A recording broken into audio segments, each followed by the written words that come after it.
नमस्कार, जय महाराष्ट्र. बघूया आजच्या मुख्य बातम्या. रेती चोरी करणाऱ्या 2 वाहनांना महसुली दणका.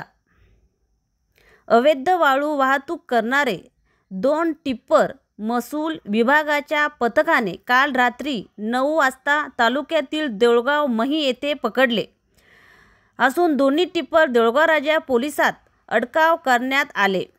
दरम्यान वाळू चोरी प्रकरणी संबंधित वाहनाविरुद्ध दंडात्मक कारवाई प्रस्तावित करण्यात आली आहे.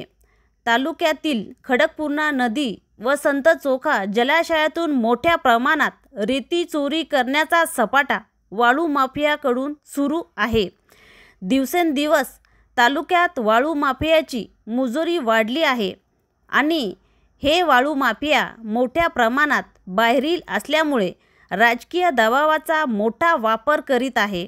सदर कारवाईत उपविभागीय महसूल अधिकारी संजय खर्चे यांच्या मार्गदर्शनाखाली नायब तहसीलदार सायली जाधव यांनी 4 ब्रासचे अवैध रेती वाहतूक करणारे 2 टिप्पर देऊळगाव मही येथे पकडण्यात आले.